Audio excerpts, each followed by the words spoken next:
Nosotros percibimos que nuestro entorno, nuestro mundo, es cambiante. De hecho, todas nuestras percepciones se deben a un cambio. Científicamente, la experimentación que nos permite conocer la materia se basa en interacciones entre el exterior y nuestros órganos, que de forma más o menos directa afectan a estos órganos, estos instrumentos, provocando el cambio en algún indicador. Incluso cuando se mide algo no utilizando nuestros órganos, sino utilizando instrumentos de algún tipo, pues es el cambio lo que se mide. Vivimos en un mundo cambiante. El movimiento estrictamente es el cambio de algo, ese cambio local. Todo cambio se describe como un movimiento en el sentido analógico. Es tan importante el darse cuenta de que el mundo es cambiante que al principio de la filosofía se reflexionó mucho sobre estos temas.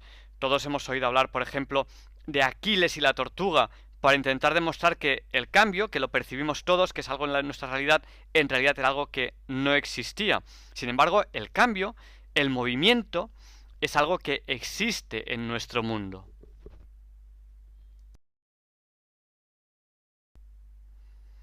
Es importante darse cuenta de que cualquier cambio de lugar, de cualquier manera que ocurra, es un movimiento. Esa es la definición de movimiento. Sin embargo, utilizando conceptos ya vistos en el tema anterior, debemos distinguir entre movimiento relativo y movimiento absoluto. Es importante que nosotros no podemos observar el movimiento absoluto. El movimiento absoluto, en principio, es desconocido. El que se detecta, el único detectable es el movimiento relativo y los efectos físicos medibles. Pero eso no implica que no exista el movimiento absoluto. Todo lo contrario. Para que exista movimiento relativo, tiene que haber algún movimiento absoluto. Si no existiese movimiento absoluto, ni del observador ni del observado, no habría movimiento relativo. Es decir, la no observabilidad del movimiento absoluto no implica que no exista, sino todo lo contrario. La observabilidad del movimiento relativo implica obligatoriamente la existencia del movimiento absoluto, aunque no seamos capaces de medirlo y detectarlo directamente.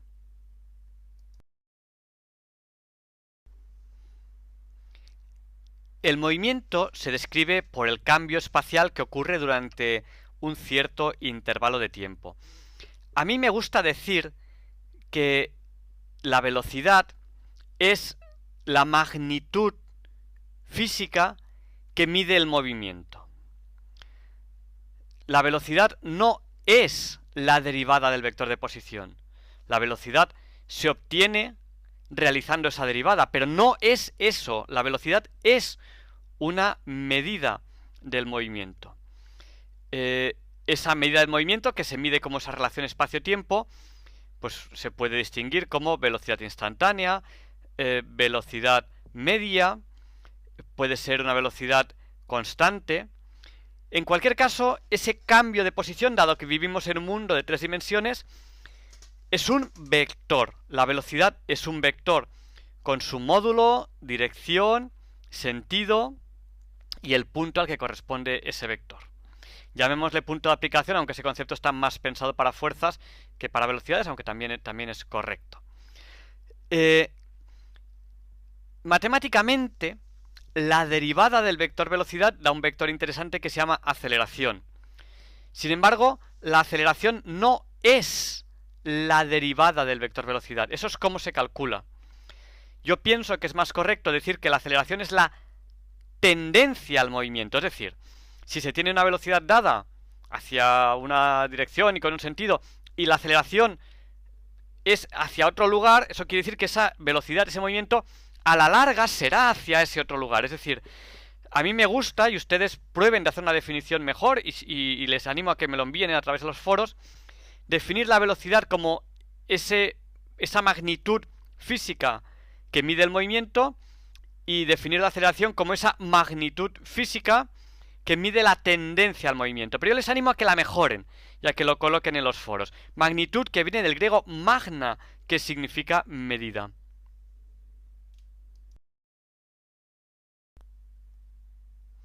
Mientras que para Aristóteles el reposo es el estado natural del cuerpo, cuando posteriormente se profundiza en esos conceptos físicos se ve que eso no es así.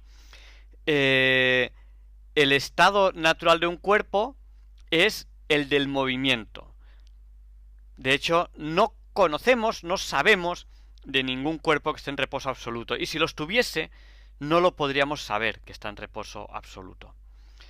Pero, desde el punto de la vista de la física, es importante que no se puede distinguir el movimiento uniforme del reposo absoluto en caso de que éste existiese.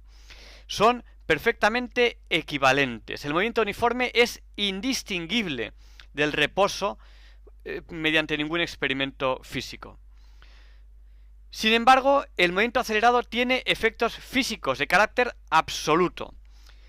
En cuanto un cuerpo está acelerado, se observan, por ejemplo, fuerzas de inercia, que realmente sabemos, y profundicen en ello si no tienen los conceptos físicos suficientemente claros, que las fuerzas de inercia no son fuerzas, son aceleraciones que nuestros sentidos no son capaces de distinguir de fuerzas.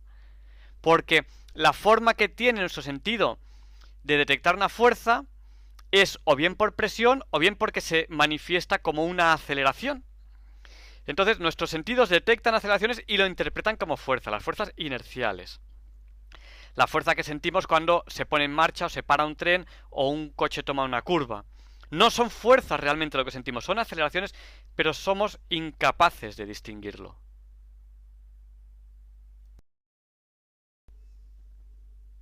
Les presento en esta diapositiva o en esta imagen los tres axiomas de Newton, bien conocidos por todos ustedes, pero que les voy a repasar brevemente.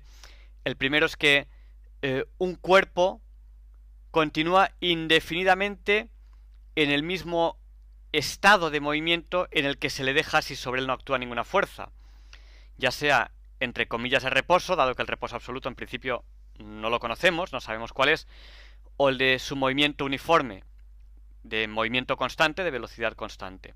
Es el primer axioma de Newton. El segundo es el típico fuerza igual a masa por aceleración, que una fuerza actuando sobre un cuerpo causa su aceleración. Y esa relación entre fuerza y aceleración es la masa. Un cuerpo tiene más masa si cuesta más acelerarlo y tiene menos masa si cuesta menos acelerarlo.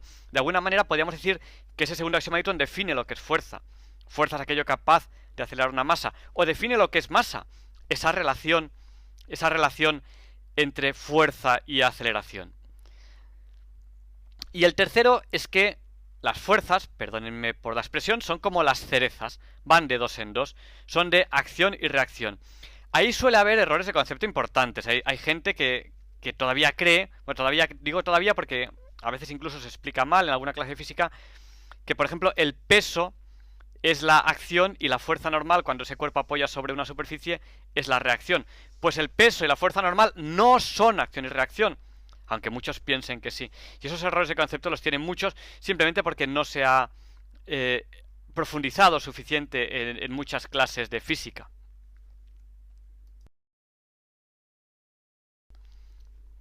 Yo les he dado una definición de velocidad, de aceleración, de masa, de fuerza, pero procuren mejorarla. Vayan al foro, a la discusión 3.1, mediten bien antes de escribir, porque de verdad las definiciones que yo les he dado están meditadas durante años de docencia en varias asignaturas, en física también, pero intenten mejorarlas, porque yo no soy más inteligente que ustedes, simplemente llevo más años en este tema. Pero ustedes pueden, por supuesto, superarme y con creces. Así que profundicen en estos conceptos e intenten dar una definición más correcta. Busquen información donde consideren oportuno. Ojo, que hay libros que la definición que tienen deja mucho que desear. Ya no digamos en Internet, donde todo vale, ¿no? Ahí sí que hay definiciones que no es que dejen mucho que desear, sino que hay algunas que son profundamente erróneas, ¿no? Pueden definir también otros conceptos físicos, si ustedes consideran oportuno, como centro de masas, centro de gravedad. Ojo, la mayoría de los libros hacen una definición absurda e inútil para definir el centro de masas. procuren ustedes buscar una definición correcta de qué es el centro de masas. Bueno, la velocidad, como ya hemos visto, interpretada como una medida del movimiento, depende del observador. Pero hay un caso en el que no, y es la velocidad de la luz. La velocidad de la luz siempre vale 300.000 kilómetros por segundo. Es curioso que eso no dependa del observador, es un absoluto. Es tan curioso que incluso si reflexionamos filosóficamente, el que ocurra eso parece negar el concepto de velocidad con respecto a algo, con velocidad relativa. Si la velocidad da el mismo resultado de medida independientemente del observador, filosóficamente eso será porque no entra en la relación el observador o la velocidad.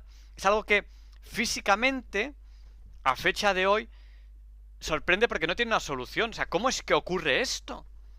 Y si yo viajase a velocidades cercanas a la de la luz, ¿cómo es que yo vería que la velocidad de la luz sigue yendo a 300.000 kilómetros por segundo? ¿Es que la velocidad de la luz duplica su propia velocidad? Bueno, pues no. Y es algo que desde el punto de vista de raciocinio, de reflexión y filosófico, no podemos entender y explicar así fácilmente. Hay que ir a la teoría de la relatividad de Einstein para intentar de alguna manera comprender esto.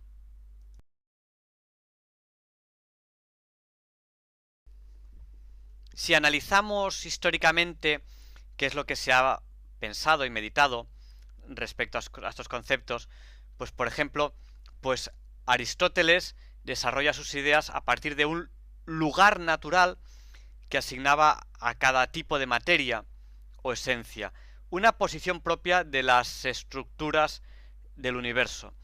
Así, toda la materia se dividía entre cuerpos más graves, más pesados, diré incluso más toscos,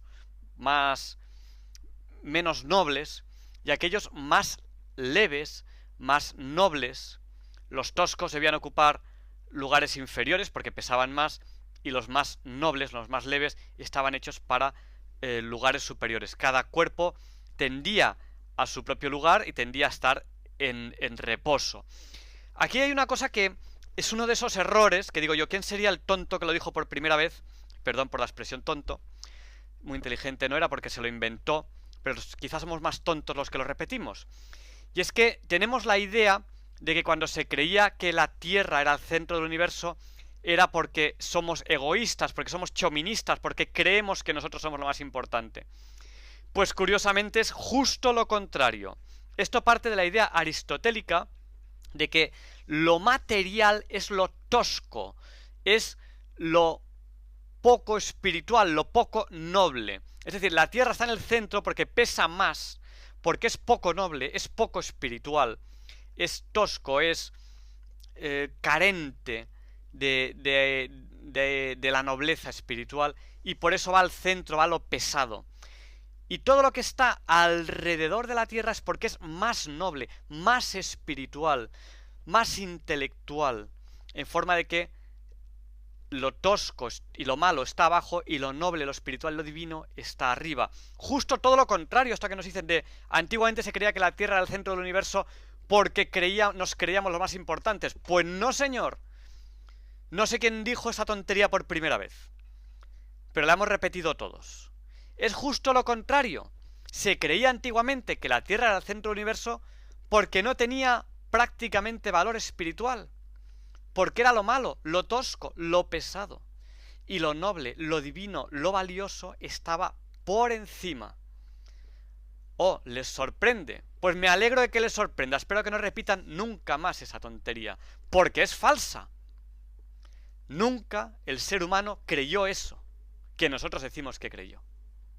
Siempre que el ser humano pensó que la Tierra era el centro, era porque era tosca, no porque fuésemos nosotros el centro como concepto de importantes, sino todo lo contrario. Lo divino estaba arriba y por encima nuestro.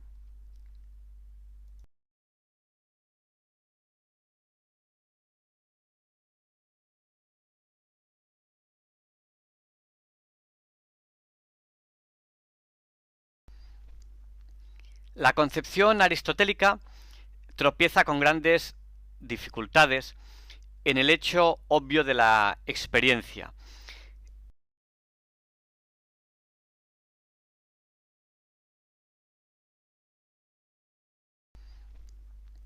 La concepción aristotélica tropieza con grandes dificultades en el hecho obvio de la experiencia, que nos muestran que cuando cesa la fuerza el movimiento continúa. Según Aristóteles, al cesar la fuerza el movimiento debería pararse, pero esto no es así.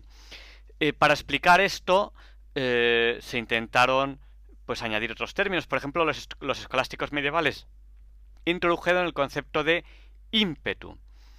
Este ímpetu es una propiedad que comunica al cuerpo, o sea, una propiedad comunicada al cuerpo por la acción de la fuerza. Y produce esta continuación del movimiento. Pero este ímpetu se va desgastando. Eso ocurre, ya lo sabemos, por los problemas de física, por los rozamientos, ¿no? Este ímpetu sería una especie de inercia que se va desgastando. Lo que ocurre es que este concepto de ímpetu antiguo que se añade, ¿a qué corresponde la física moderna? Nos preguntamos, ¿corresponde a la cantidad de movimiento o corresponde a la energía cinética? Cualquiera de las dos se ajustarían a esta explicación de ímpetu que dan los escolásticos. De hecho, de esta dualidad, de este no estar definido qué es, si una cosa u otra, también es porque se definió antiguamente de que se definiesen estos conceptos, nació una larga disputa que implicó a filósofos, a físicos, sobre cuál de estos dos conceptos, la cantidad de movimiento, la masa por la velocidad vector, o el trabajo de la fuerza, la energía, correspondía al ímpetu. Si correspondía a un término de velocidad, como es la cantidad de movimiento, o de velocidad al cuadrado, como es la energía. Esto se discutió durante mucho tiempo. Bueno, desde mi punto de vista, creo que es más acertado pensar que el ímpetu corresponde más a esa cantidad de movimiento, a esa masa por velocidad. Por varios motivos, pero uno de ellos muy sencillo que les voy a explicar y que yo creo que es más fácil de entender, es que, entre otras cosas, porque ese ímpetu tiene información de módulo, dirección y sentido. Es un vector, al igual que es la cantidad de movimiento, pero que no es, por ejemplo, la energía, que es un escalar.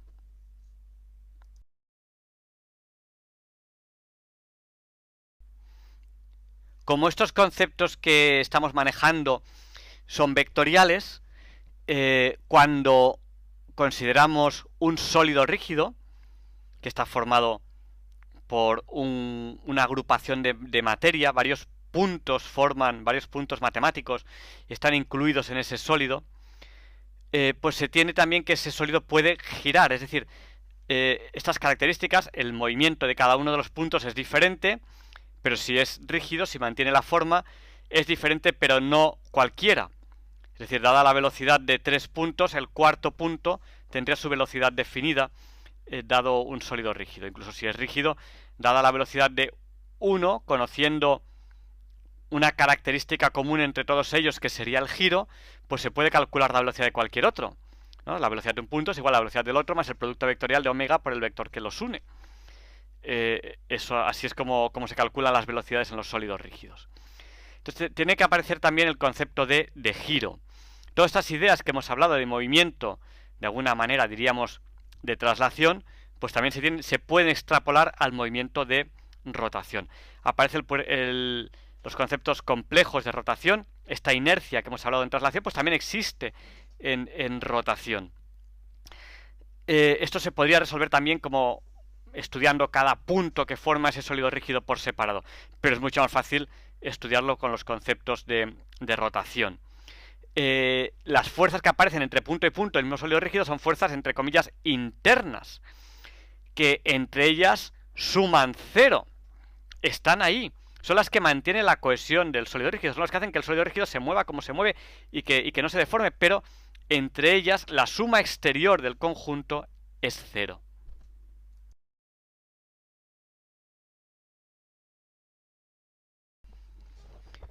Pues yo les animo a que profundicen en estos conceptos, que además de la cantidad de movimiento lineal, existe una cantidad de movimiento angular. Yo les animo a que profundicen en ellos. Ustedes se supone que los han estudiado en física. Si tienen alguna duda pueden preguntarme.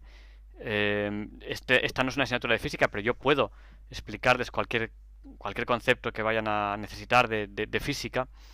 Pero yo les animo a que repasen los conceptos como momento cinético, momento angular, momento de inercia, el tensor de inercia con sus momentos de inercia. Entiendan qué significa momento de inercia, intenten definirlo, póngalo en el foro, a ver qué definición buena me escriben ustedes de qué es un momento de inercia. Y más difícil todavía, producto de inercia, que es un término incluido en el tensor de inercia y que habla de... Ustedes me lo tienen que decir, porque las unidades que tienen, cómo se calcula, es relativamente sencillo, cómo se calcula matemáticamente, pero ¿qué significa, qué concepto físico hay detrás de ese número, de esa expresión más o menos matemática? Bueno, pues todo ello les animo a que lo estudien. Los teoremas de Koning, teoremas importantes. ¿Cómo es la expresión del movimiento? Si fuerza es igual a masa por aceleración, el momento de la fuerza es igual a momento de inercia, masa angular, por aceleración angular, más unos términos que mucha gente se olvida, que son importantes, que hablan de las velocidades de los puntos sobre los que están aplicadas las fuerzas, que lo que hacemos para no aplicarlos es tomar momentos en un punto en el que esos términos que se tienen que añadir a la ecuación son cero. A ver quién hace un buen trabajo de eso. Es opcional. A ver quién de ustedes pone la fórmula de giro, momento de inercia, perdón, momento de las fuerzas igual a momento de inercia por aceleración angular, más los otros términos, que explican en qué punto los otros términos son cero y por tanto no hay que aplicarlos. Son conceptos profundos de mecánica, de física, y que son importantes para entender el mundo en el que vivimos y en este caso para entender el movimiento angular, para entender el giro como tal. Los conceptos de giro son importantes, por ejemplo, para estudiar las órbitas planetarias. Sin embargo, el principio de inercia, el primer axioma de Newton, es una idealización, porque en el mundo real las cosas no ocurren así. Los cuerpos abandonados a sí mismos van perdiendo energía por interacción con el resto del universo. Si no interaccionasen, pues en principio no, todo indica que no la perderían. Por ejemplo, pues un planeta girando alrededor del Sol pierde energía porque va, entre comillas, chocando con partículas o chocando con ondas incluso, se chocando entre comillas, y su órbita decaería, al final terminaría cayendo sobre ese Sol. O si su órbita no es perfecta, pues podría ser expulsado, ¿no? Digamos que el principio de inercia, la ley de inercia, el primer axioma de Newton, solo se cumpliría en un cuerpo aislado. En el universo es un poquito más complejo. Eso es muy importante a la hora de plantearnos el futuro del universo. El qué ocurre cuando esta armonía cósmica ocurre en un tiempo largo, en un tiempo dilatado, no voy a decir en un tiempo infinito. Estas órbitas, entre comillas, estables de la Luna alrededor de la Tierra, este giro de la Tierra que dura casi exactamente 24 horas, de vez en cuando necesita una pequeña corrección, este giro de la Tierra alrededor del Sol que dura unos 365 días, pues esto que es estable, los planetas en el sistema solar, el sistema solar desplazándose por la Vía Láctea.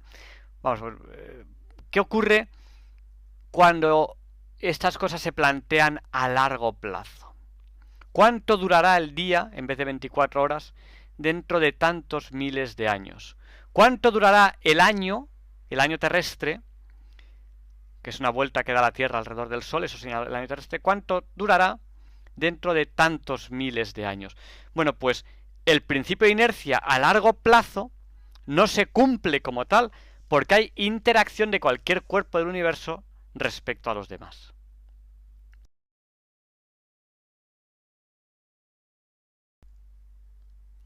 Los físicos y filósofos que aceptan que el movimiento se explica solamente como cambio relativo y no como cambio absoluto, tienen una dificultad muy importante por el hecho de que aparezcan fuerzas de inercia, ¿no?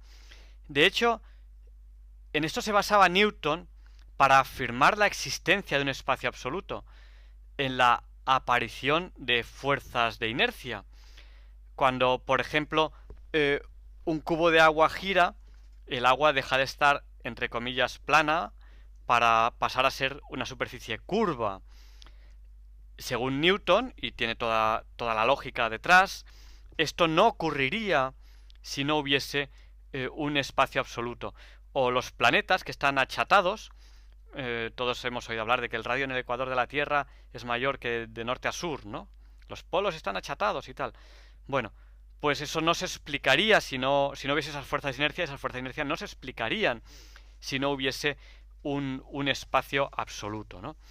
Otros autores, como por ejemplo Mach, propuso que el sistema de grandes masas del universo, ¿qué es eso del sistema de grandes masas del universo? Pues las galaxias, aunque estén lejos, son un marco físico con respecto al cual se dan los movimientos de los planetas, uno respecto a otro, en el cual se da pues estos movimientos cósmicos, estas rotaciones, sugiriendo algún tipo de reacción de estas masas sobre el móvil, pues sobre la Tierra, sobre un satélite, sobre lo que sea.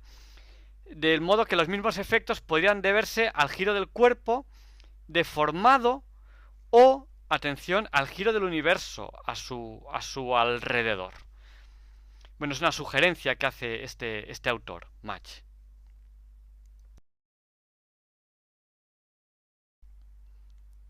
Por estos motivos mencionados, pues muchos autores hablan de un campo inercial, ese campo en el cual ocurren las cosas cósmicas, ¿no? En el cual aparecen esas fuerzas de inercia. De alguna manera, este campo inercial, lean si quieren, paren la grabación un momentito y lean si quieren este párrafo muy interesante del padre Carreira. Este campo inercial del que se habla en la física, tiene mucho que ver con el campo de Higgs, tan de moda hoy en día, en el cual parece ser, a principios del siglo XXI, que se ha encontrado la evidencia de la existencia de ese bosón de Higgs, que sería la partícula subatómica que da masa al resto de partículas subatómicas, ¿no? Ese ente subatómico. Bueno, pues ese campo de Higgs tiene mucho que ver con ese campo inercial en el cual, al moverse los cuerpos con velocidad no constante, aparecen fuerzas de inercia. Bueno, todo esto luego hay que considerarlo dentro del marco de la relatividad. ¿Qué ocurre? Que en distancias no altas, en distancias bajas, relativamente bajas, pues se pueden despreciar, pero si no se cumplen los razonamientos en el marco de la relatividad, pues en principio hay que profundizar más, hay que, entre comillas, corregirlos, hay que llegar más al fondo en esos conceptos. Bueno, pues ya hemos hablado antes de la concepción aristotélica de que la materia tiende a estar en reposo. La física moderna, en cualquiera de sus campos, tiende a considerar justo lo contrario, que la naturaleza, la materia, es móvil de por sí. Bueno, incluso pues en el razonamiento anterior que hemos hecho en otras transparencias, pues hemos visto que Newton dice que, y de hecho es así, que no hay forma de distinguir el reposo del movimiento uniforme. Y otra cosa que tenemos que preguntarnos es, ¿cabe preguntarse si existe el concepto de tiempo si no hay movimiento? Esto es muy profundo desde el punto de vista de la metafísica, ¿no? Esto ocurre, por ejemplo, cuando una persona, pues por lo que sea, tiene una enfermedad larga y está siempre en el mismo entorno y no se mueve prácticamente.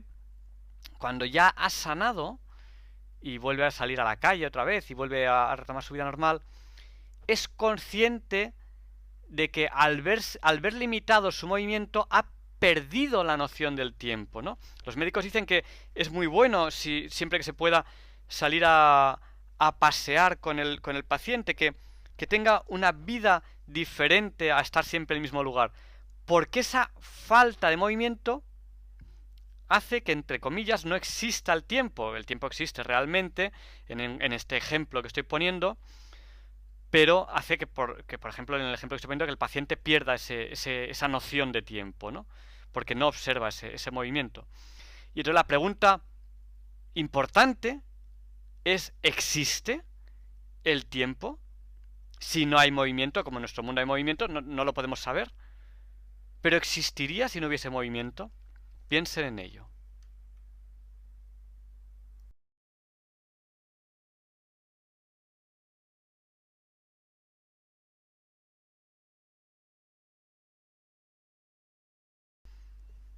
Por el principio de indeterminación de la mecánica cuántica, no queda más remedio que renunciar a conocer ambos, el momento y la posición de una partícula. Si por ejemplo una partícula está en reposo, no se conocería realmente su velocidad, dado que su posición es esa concreta. De alguna manera, también podemos decirlo para entenderlo más sencillamente, que aunque un cuerpo estuviese en reposo absoluto, no podríamos afirmar que está en reposo absoluto. Su velocidad sería desconocida. Quizá nos sea más fácil entenderlo si imaginamos el que las partículas de ese cuerpo no pueden estar en reposo.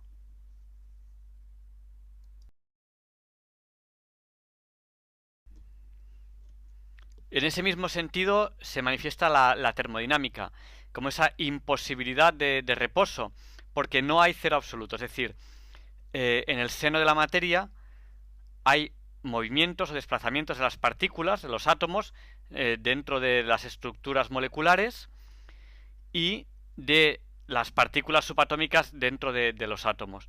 Es imposible el encontrar una partícula completamente quieta en la posición que teóricamente le correspondería en una molécula o en una posición cristalina. Siempre se habla de fluctuaciones de partículas o fluctuaciones cuánticas, incluso aún debido a partículas virtuales. Y esas fluctuaciones se pueden medir, son reales. De hecho, una medida del movimiento de las partículas es la temperatura.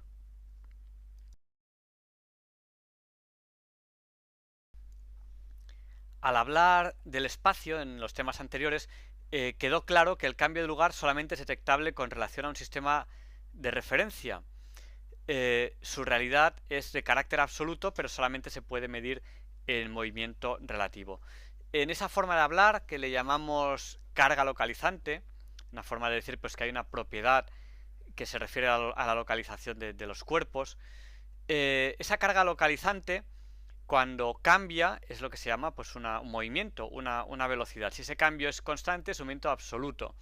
Y cuando el cambio de carga localizante es constante, no aparecen estos conceptos asociados a la aceleración. No aparecen, pues, por ejemplo, estas fuerzas de inercia.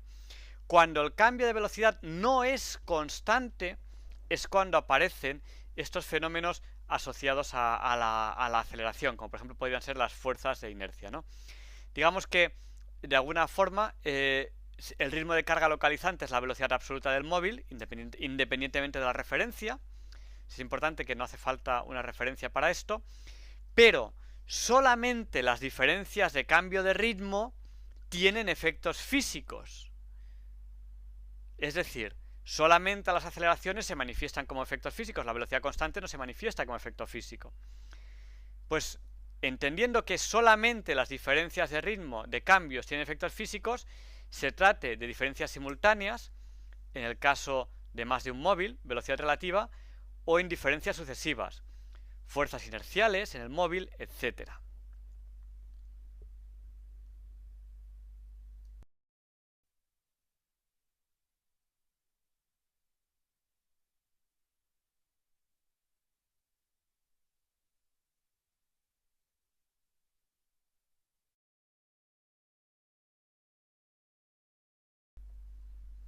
Así pues, si Aristóteles se planteaba esa, entre comillas, estaticidad de los cuerpos que tendían a estar en reposo y se planteaba qué tenía que ocurrir para que estos se moviesen, pues a fecha de hoy esto se plantea de forma radicalmente diferente. Nos aportamos de esta idea de Aristóteles al no preguntar por las causas físicas que producen el movimiento, sino que a fecha de hoy en la física se plantea las causas físicas que modifican el movimiento.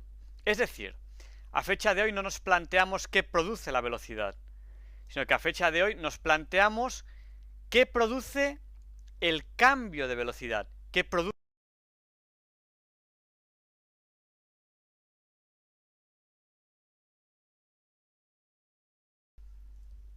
Y atención, porque esta pregunta es quizás una de las más importantes que nos hacemos en este tema.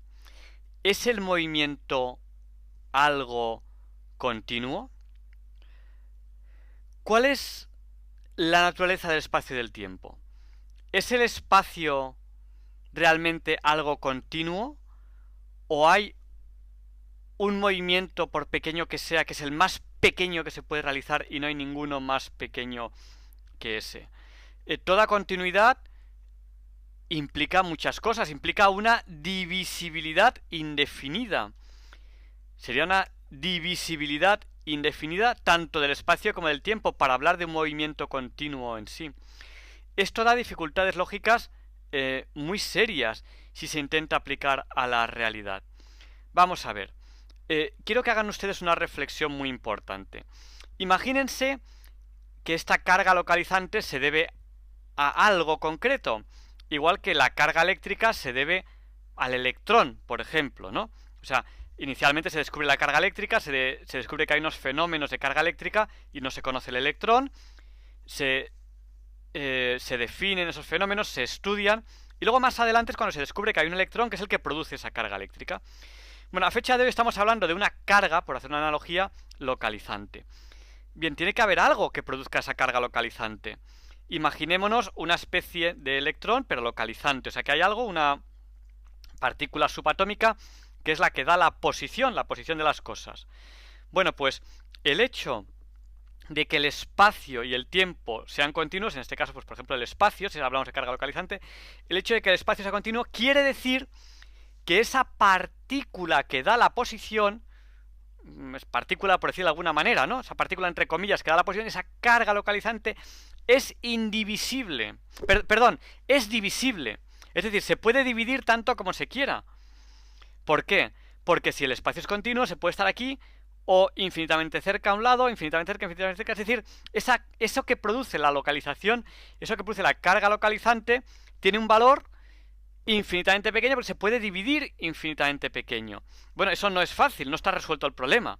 Es decir, si el espacio es continuo, el problema queda abierto. ¿Y qué es esa carga localizable? ¿Qué es para que se pueda dividir indefinidamente, ¿no? Digamos que la divisibilidad espacial presupone una multiplicidad de cargas localizantes en algo extenso. Es decir, esa carga localizante, no importa el valor que tenga, estaría formado por un número infinito de cargas totales localizantes, cada una de un valor infinitamente pequeño. Bueno, ahí tenemos esta reflexión. ¿Y es el movimiento algo continuo? Pues hay estudios, les animo, yo aquí les he puesto la tarea 4.1, buscar información del efecto túnel. El efecto túnel existe, está ahí. Hay partículas subatómicas que van de un lugar a otro sin pasar por los lugares intermedios. Eso ocurre, está ahí. Todos nuestros ordenadores tienen diodos de efecto túnel. Se aprovecha ese efecto para las tripas del ordenador, ¿no?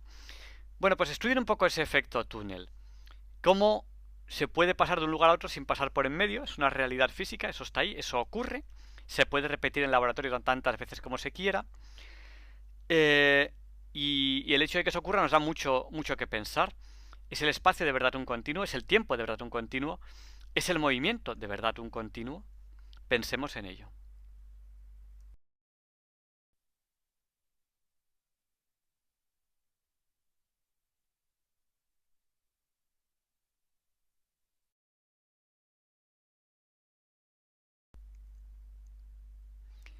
En la física moderna, en principio, todo nos indica una discontinuidad, ¿no? Por ejemplo, algo que parece continuo en la materia, pues no es continuo. Está formado por átomos, y entre átomo y átomo, pues no habría nada. Los átomos están formados por partículas subatómicas, y entre partícula subatómica y partícula subatómica no habría nada. Es decir, en la física moderna, en principio, el resto de parámetros tienden a indicar que hay una discontinuidad. Así ocurre en el resto de parámetros. ¿Por qué no va a ocurrir esto en el espacio? ¿Por qué no va a ocurrir esto en el movimiento?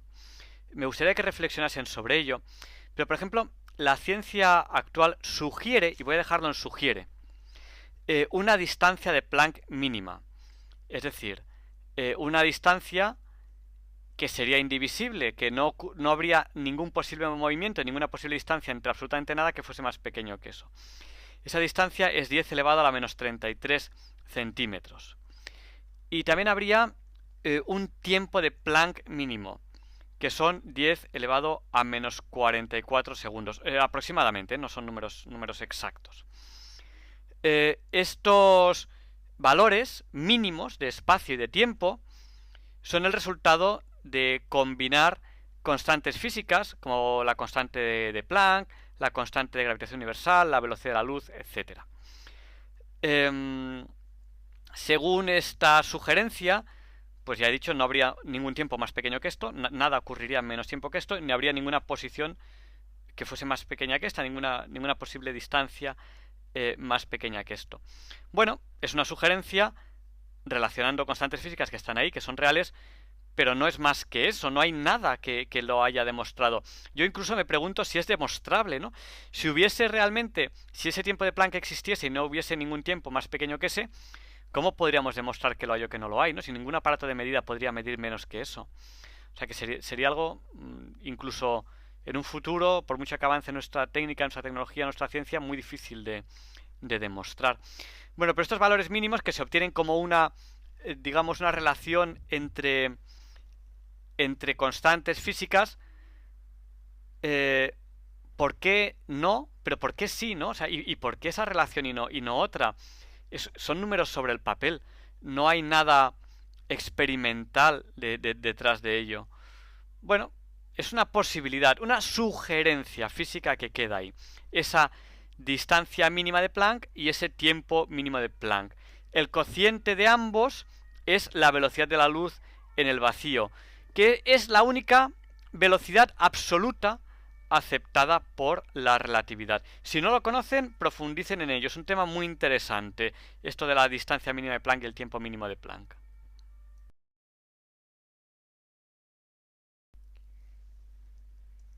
Y es en este entorno en el que yo quiero invitarles a reflexionar. Aquellos que no las conociesen, esa distancia mínima de Planck y ese tiempo mínimo de Planck, les animo a que lo estudien. Los que no, bueno, pues yo les he contado algo, profundicen un poquito más. Y no creo que obtengan un resultado definitivo, ¿no? Porque hasta ahora ningún físico lo ha obtenido, pero a lo mejor sí. Y sería buenísimo que ustedes lo hiciesen. Sería buenísimo que cualquier persona lo hiciesen. Pero me gustaría que reflexionasen y debatiesen sobre si realmente significan algo esos números.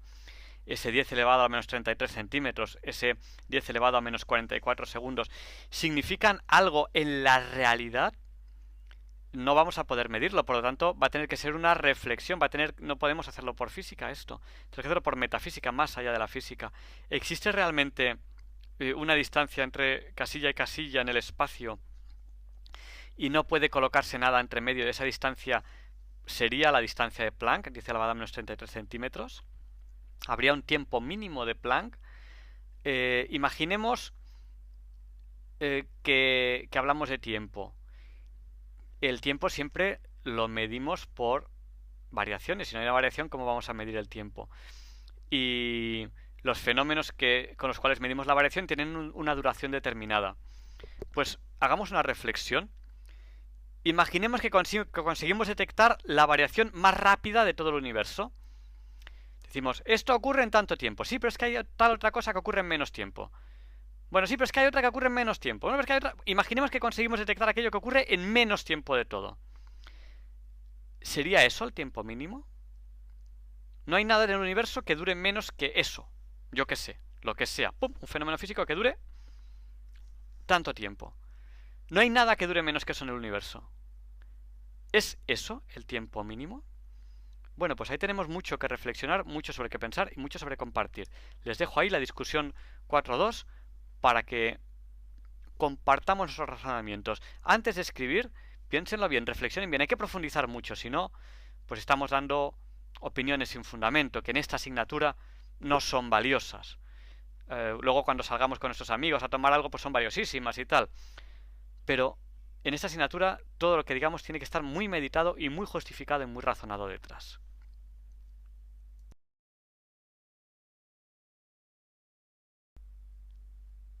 Y no podemos tratar un tema en metafísica de la materia del movimiento sin hablar de las aporías de Zenón. Zenón de Elea planta estas objeciones o aporías. Aporía viene a significar proceso lógico sin salida. Bueno, ya vemos que alguno tiene una explicación que es que de alguna manera sí tiene salida, ¿no? Zenón plantea estas 4 aporías, estas 4 objeciones al movimiento. Él intentaba de alguna manera... Yo no sé si la gente dice... Él pretendía demostrar que el movimiento no existe, no lo sé. Yo lo que sí que sé es que por lo menos pretendía que la gente hiciese estas reflexiones, ¿no? No sé hasta qué punto él realmente se empeñaba en que el movimiento no existiese. No conozco esa figura suficientemente a fondo, ¿no? Estas aporías, que son 4, la de estadio, dicotomía, la de Aquiles y la de la saeta, a algunos les suena mucho, ¿no? Eh, pues siguen siendo terreno fértil para tanto para libros filosóficos como para novelas. Y ya veremos que implican una reflexión que es interesante y que bueno, pues que muchos aprovechan pues para seguir todavía hoy reflexionando, y son muy interesantes y nosotros debemos reflexionar sobre ellas.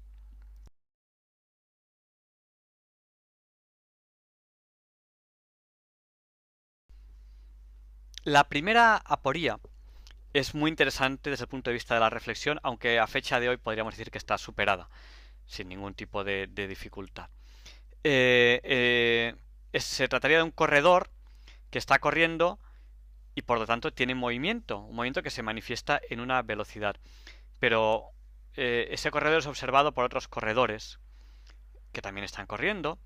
Me está alcanzando, no me está alcanzando, voy detrás de él. Incluso alguno imaginemos corriendo en otra dirección, en sentido contrario, lo que fuese, por un lado de la pista, por otro lado. Entonces Zenón nos plantea que si el movimiento existe, ¿cómo va a tener distintos valores? Es decir, ¿cómo se va a detectar esa velocidad diferente por un observador que por otro?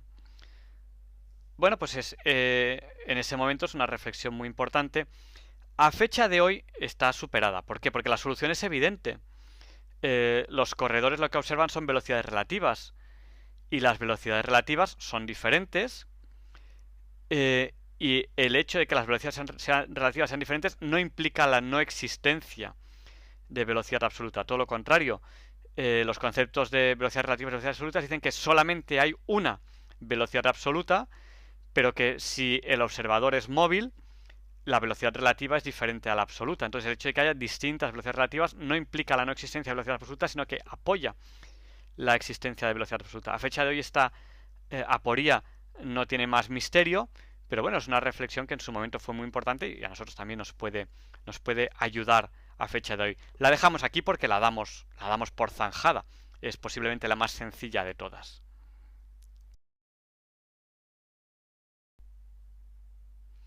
La segunda objeción o la segunda aporía también es interesante. Es la de dicotomía, la divisibilidad del espacio. Para ese mismo corredor, imaginemos del punto anterior, de esa aporía del estadio, pues tiene que recorrer un cierto espacio. Para recorrer un cierto espacio, primero recorre, pues por ejemplo, la mitad. Y eso le lleva un cierto tiempo. Luego recorre la mitad de lo que le queda. Y eso lleva un cierto tiempo. Y luego le queda la mitad de lo que le queda. Y eso le lleva un cierto tiempo. Siempre queda algo. Y siempre cada vez que recorre esa mitad se suma un cierto tiempo.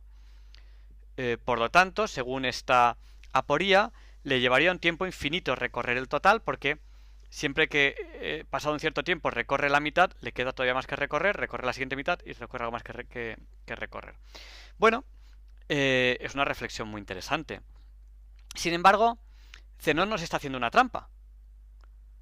Porque, fíjense bien ustedes, nos está diciendo que esa división en infinitos espacios, la mitad de la mitad, la mitad de la mitad de la mitad, la mitad de la mitad de la mitad, la mitad de la mitad, la mitad de la mitad de la mitad, esa división en infinitos espacios da un número finito, que es la longitud total a recorrer. Y sin embargo, esa división análoga, proporcional, podríamos decir, de infinitos tiempos, da un tiempo infinito. Dos cosas que son análogas, ese espacio que lo podemos poner en una línea y ese tiempo que lo podemos poner en otra línea, que vamos dividiendo a mitad, mitad, mitad, mitad. Yo le pregunto a Zenón, ¿por qué la suma de los espacios da un número finito y por qué la suma de los tiempos da un número infinito? Si se han dividido igual, de la misma manera, la mitad de la mitad y la mitad de la mitad de la mitad y así sucesivamente. Esa es la pequeña trampa que nos hace Zenón en esa aporía. Cuando salvamos esa trampa, decimos o bien los dos dan finito o bien los dos dan infinito. Si el espacio mide tanto, pues el tiempo mide tanto y ya está. Y es la observación real que se obtiene cuando se hace ese experimento, que el tiempo tiene un valor concreto y finito.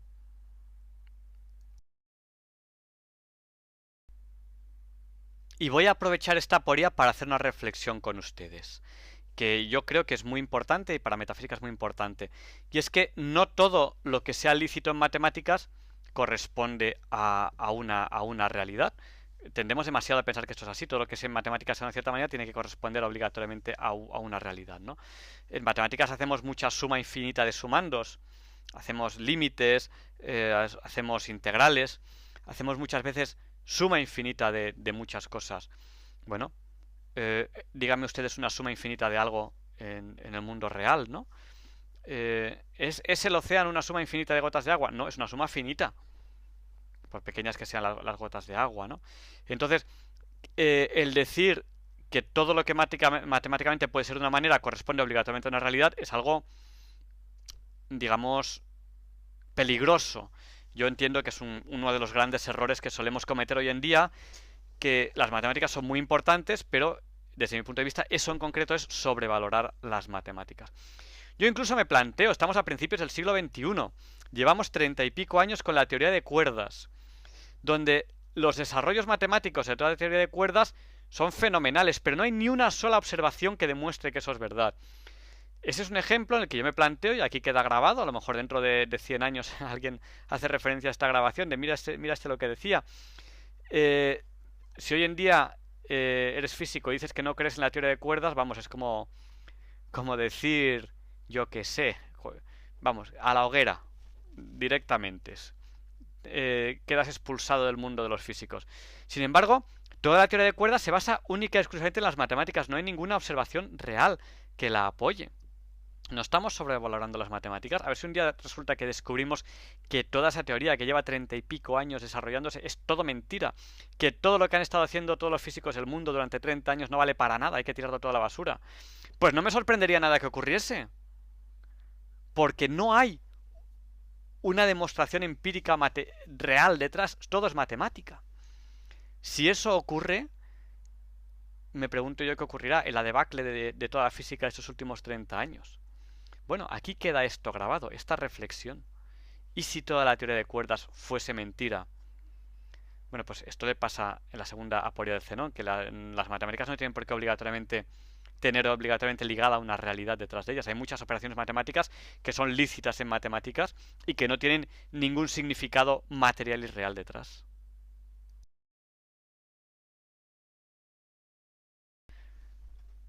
Aquiles, el gran corredor homérico, no puede alcanzar a una torpe tortuga si le concede una ventaja, porque cuando Aquiles llega a donde está la tortuga, ésta ya se encuentra un poco más adelante.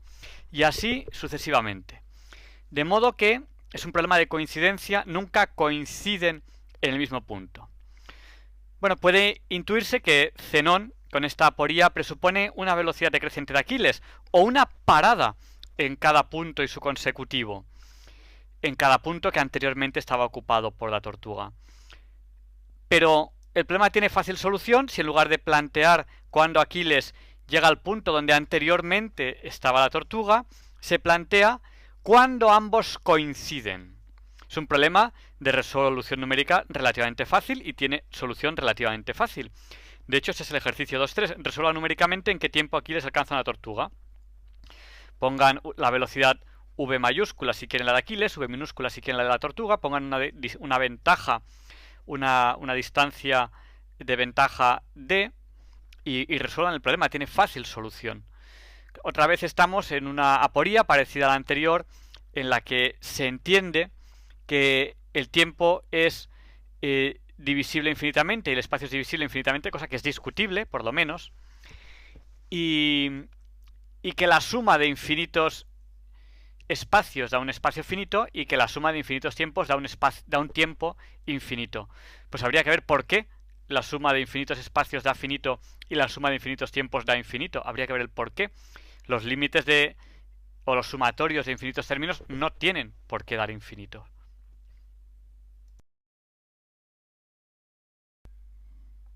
La aporía de Zenón de la saeta es una de las más interesantes. La saeta, o flecha, despedida por un arco, y mientras está en su trayectoria en el aire, dice Zenón que o bien se mueve donde está, o bien se mueve donde no está. Si se mueve donde está, eso es contradictorio, porque estar en un sitio implica que no se mueve. Por lo tanto, eso negaría el movimiento. Y si se mueve donde no está, pues nada puede hacer nada donde no está. Es muy interesante esta aporía, pero vamos a empezar reflejando que si bien esta objeción es de mayor dificultad filosófica que las anteriores, pues ataca al mismo concepto de movimiento como un proceso, no una serie de actos. Preguntar dónde está el móvil mientras se mueve es, en términos filosóficos, preguntar cuál es su carga localizante mientras cambia esa carga localizante. O sea, preguntar cuánto vale el valor de algo mientras ese algo está variando, pues es, al fin y al cabo, una pequeña trampa semántica. Eso se puede hacer en una velocidad instantánea, cuando el tiempo tiende a cero.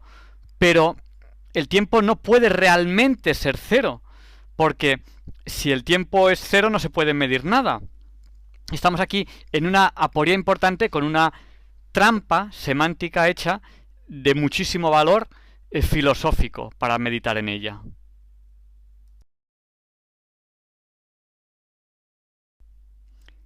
Pero claro, el concepto de movimiento, de velocidad instantánea, no es en un intervalo de tiempo cero, porque es que eso no existe, no se puede medir nada en un intervalo de tiempo cero.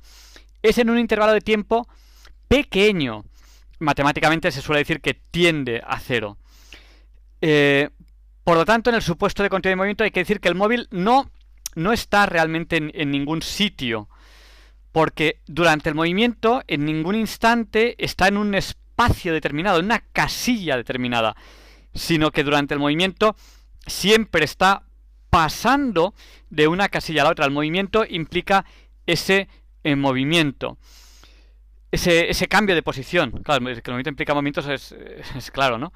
Implica ese no estar en una posición. El movimiento implica no estar en una posición, sino implica estar cambiando de posición. Por lo tanto, en esa aporía, que bien nos dice que o bien la flecha se mueve donde está o donde no está, la respuesta, aunque parezca difícil, es que se mueve donde no está. Porque es que cuando algo se mueve no está en una casilla determinada, sino que está en el proceso de cambio, no está en la casilla, no está en ningún intervalo de tiempo mayor que cero en ningún lugar concreto. Según la mecánica cuántica, el tiempo no puede determinarse con absoluta precisión, ni puede reducirse su duración arbitrariamente sin introducir una imprecisión en la energía cinética del móvil. Es decir, según la mecánica cuántica, no se puede saber con absoluta certeza la posición y la velocidad del móvil a la vez, porque una cosa implica incoherencia en la otra. El decir que está cambiando de posición implica incoherencia en conocer su posición. Por lo tanto, según la mecánica cuántica, hay obligatoriamente que decir que el tiempo, cuando es pequeño, hace que las cosas tiendan a una posición, pero cuando el tiempo no es cero, pues están, si está moviéndose, cambiando de posición. Esta es posiblemente la aporía más interesante. Yo les invito a que reflexionen sobre ella y que planteen sus dudas y sus respuestas en los foros de la asignatura, porque es muy interesante esta aporía. Las otras también, ¿eh? Si alguien tiene algún comentario que hacer sobre las otras, también lo puede hacer. No quisiera pasar por esta aporía de la saeta sin hacer una reflexión que que a mí por lo menos me parece muy interesante. Hemos hablado de que no se sabe si el tiempo y el espacio son continuos o son discontinuos.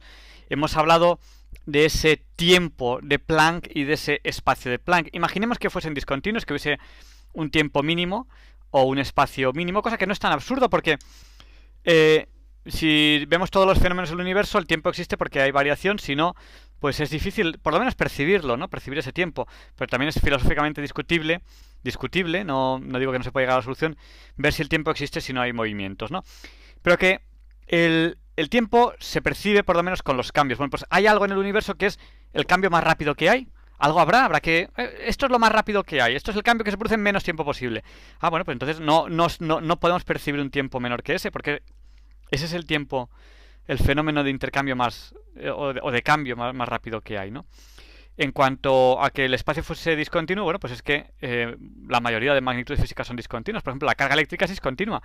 La mínima carga eléctrica, pues lo que mide la carga del electrón, ¿no? Entonces la carga, por muy continua que parezca, no es en absoluto continua, por poner un ejemplo. Bueno, pues si el espacio y el tiempo son discontinuos, esa flecha, esa saeta, las partículas de esa saeta, pasan de una casilla del espacio a la casilla siguiente, o varias casillas, ¿no? Si el tiempo de Planck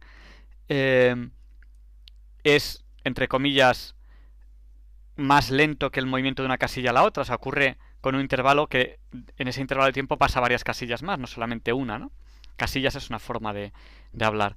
Entonces imaginemos que pasa de una casilla a la siguiente, pues aquí habría efecto túnel que está observado por el laboratorio, es decir, entre una casilla y la otra no hay posición intermedia. Esa partícula perteneciente a la saeta pasa de una casilla a la siguiente sin pasar por en medio, porque es que no hay casilla en el medio. Eso sería que el efecto túnel se produce constantemente en nuestro mundo en todas las partículas, ¿no? En la hipótesis de tiempo y espacio discontinuos, el concepto de velocidad instantánea deja de ser estrictamente aplicable porque ya no hay un tendiente a cero, sino que hay un tendiente a ese tiempo o a ese espacio de Planck. En cualquier caso, eso no sería verificable porque si existiese en ese espacio ese tiempo de Planck, como sería el mismo espacio y el mismo tiempo que se puede medir, no sería medible nunca, porque es lo máximo lo que podemos medir, nunca podríamos verificar si hay algo inferior o no, porque es lo mínimo que se podría medir. Pero en cualquier caso, el espacio y el tiempo de Planck están muy por debajo de lo que a fecha de hoy es medible con los aparatos que tenemos. Por lo tanto, a fecha de hoy no es que digamos es un límite la medición en ese tiempo en ese espacio de Planck. No, es que estamos tan lejos que ni siquiera podemos plantearnos el hacer una medida en ese espacio y tiempo de Planck. Por lo tanto, a fecha de hoy, verificar experimentalmente la existencia o no de ese espacio y tiempo de Planck queda absolutamente fuera de nuestras medidas.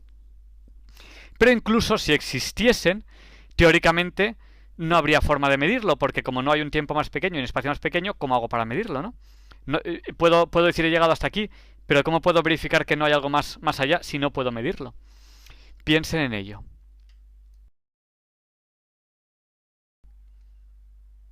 Pues a pesar de que son antiguas, las aporías de Zenón son terreno fértil para la filosofía, las matemáticas, la física, la imaginación, el lenguaje abstracto, incluso para novelas, para películas, porque realmente si se profundiza en ellas pues tienen su parte intelectual muy importante, ¿no? Y además atacan directamente al problema de la continuidad del movimiento, con la dificultad que tiene el concepto de cambio continuo y la imposibilidad de admitir mínimos indivisibles, ¿no? El que las cosas, el espacio y el tiempo en concreto, en este caso al hablar de movimiento o al hablar de velocidad, sean divisibles o no sean indivisibles.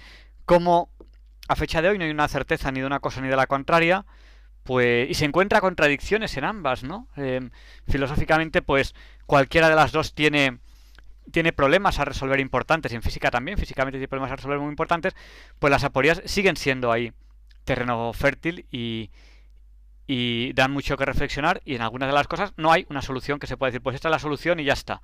Pues sobre todo, bueno, pues vemos que siempre se puede inferir una cosa o la contraria, razonándola suficientemente, y siempre se puede poner pegas a cualquiera de las dos. Esto es lo importante de las aporías de Zenón.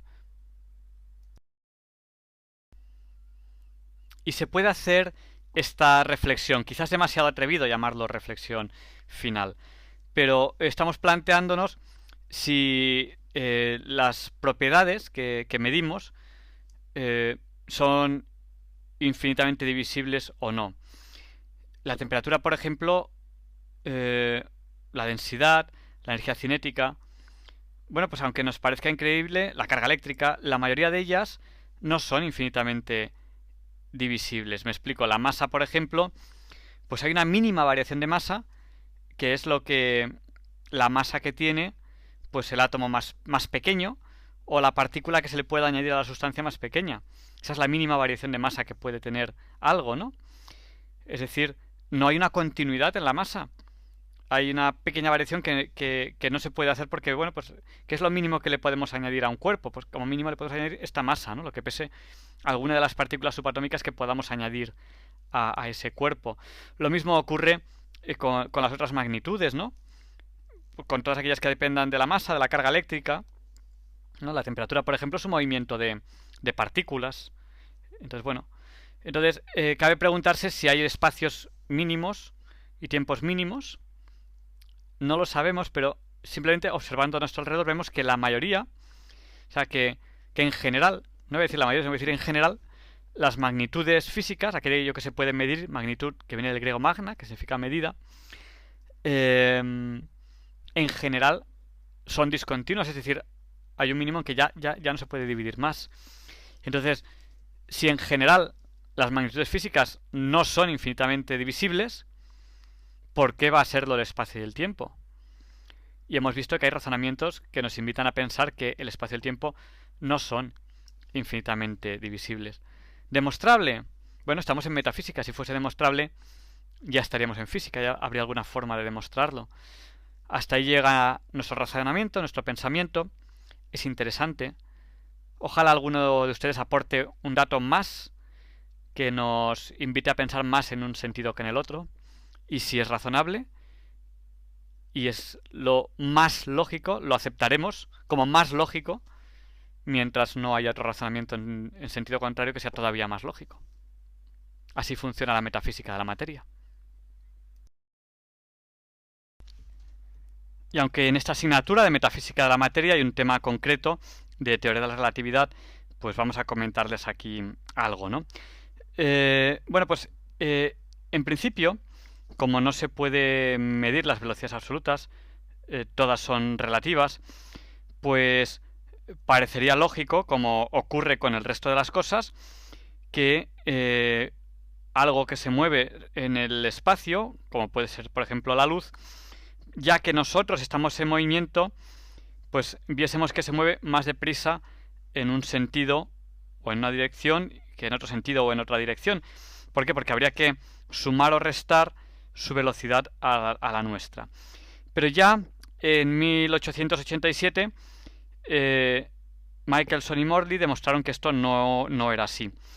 Que la velocidad tiene la velocidad de la luz, perdón, tiene el mismo valor, no importa en qué dirección se mida, lo que viene a decir una cosa curiosa de la teoría de la relatividad, y es que la velocidad de la luz, tanto para un observador fijo como para un observador móvil, independientemente de cuál sea su velocidad, toma siempre el mismo valor.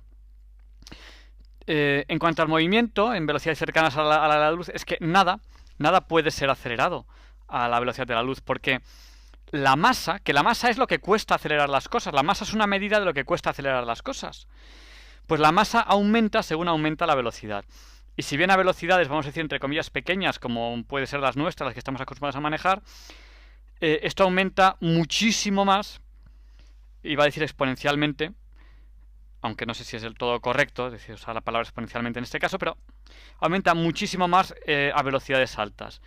Eso se ha complementado experimentalmente, o sea, electrones, que son relativamente fáciles de acelerar, tienen una masa, o sea, cuesta acelerarlos hasta 1000 veces más de lo que cuesta acelerarlos cuando tienen velocidad pequeña, ¿no? Cuesta acelerarlos a 1000 veces más si están a velocidades altas. Cuando digo altas me refiero a cercanas a las de la luz. Bueno, pues los movimientos en velocidades cercanas a las de la luz son muy complejos y muy delicados. Y aparte de ello, la aceleración tiene efectos muy importantes en cuanto a la teoría de la relatividad, ¿no? Si bien no es posible distinguir un cuerpo fijo que un cuerpo a velocidad constante, la aceleración sí que es fácilmente de discernir porque produce efectos muy importantes sobre ese cuerpo.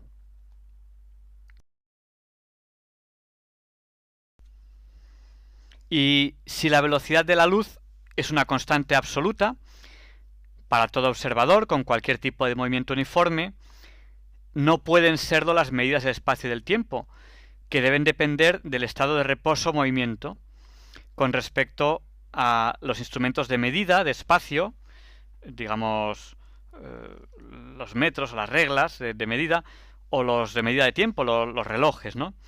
Que se observan ya que la trayectoria del rayo depende del punto de observación. Esto lleva a consecuencias como por ejemplo la contracción de las longitudes en la dirección del movimiento, que según la teoría de la relatividad tiene que ocurrir y que está demostrado que ocurre. O la dilatación del tiempo cuando hay movimiento. Esto está demostrado. Cuando hay relojes que viajan en los satélites, relojes atómicos, pues se descompensa el tiempo respecto a los relojes atómicos en la Tierra. Mientras que dos relojes atómicos sobre la superficie terrestre, pues no les pasa esto, ¿no? Son efectos curiosos, claro, pues era de esperar lo contrario. Era de esperar que no fuese la velocidad de la luz la constante, sino que la constante fuese el espacio y el tiempo. Pues no. Aunque parezca increíble, el espacio y el tiempo no son constantes, se dilatan y se contraen, y lo que sí es constante es la velocidad de la luz. Bueno, esto es un poquito más complejo de lo que aquí estamos reflexionando, pero se profundizará un poquito más en el tema siguiente.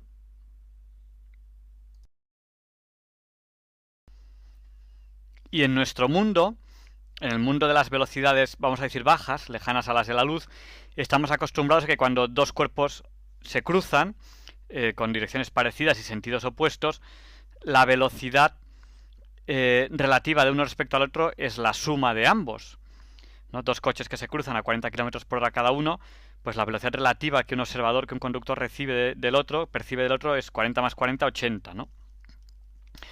Bueno, pero esto no puede ser así, no puede ser así en velocidades altas, cercanas a las de la luz. ¿Por qué? Porque imaginemos dos cuerpos que tuviesen 3/4 de la velocidad de la luz, que se cruzan en la misma dirección y sentidos contrarios, pues la velocidad con la que uno observa al otro sería 3/4 más 3/4, 6/4, es decir, más de 4/4, más de la velocidad de la luz.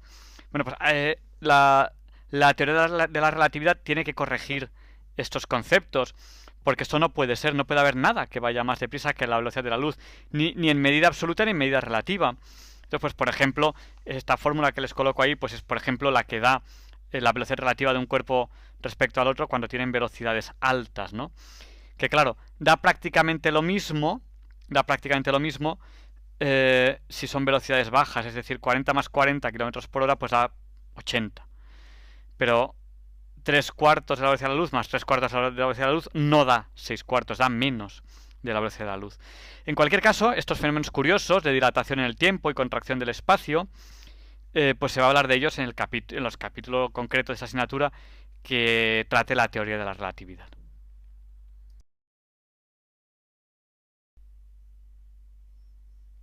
Todos los temas de metafísica de la materia debe ampliarlos el alumno. A partir de estas explicaciones que recibe aquí y de textos que él puede buscar, tanto en bibliotecas, en librerías, en internet incluso, él debe ampliar información. Hay muchísimos autores y muchísimas reflexiones que aquí no se tratan por la brevedad del curso, por falta de tiempo. El alumno debe buscar más información y también debe usar la razón y la lógica. Tiene el foro de dudas para plantear dudas o para resolver dudas de otros. No olvide la metodología de la metafísica, siempre con la observación de la realidad y con la razón o la lógica. Hay que intentar alejarse de las ideologías, de los gustos, de lo que culturalmente podamos haber aprendido, pero que no responda a una observación de la realidad o no responda a una razón de una lógica.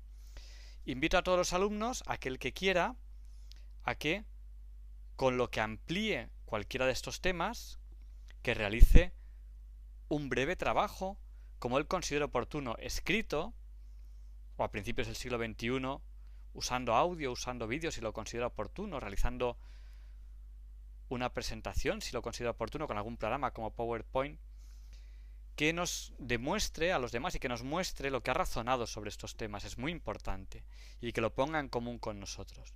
Por supuesto que lo evaluaremos, pero el valor de este curso no solamente es la evaluación, sino que es lo que el alumno pueda aprender. El profesor, en el poco tiempo que dura el curso, coloca al alumno en el carril, pero es el alumno el que debe recorrer esos raíles para, si se siente motivado con lo que aquí le explicamos, aprender de verdad y profundizar de verdad en estos temas. Animamos a los alumnos a ello. No se olviden de ir un poco más allá y presentar los resultados. Muchas gracias. Hasta el tema que viene.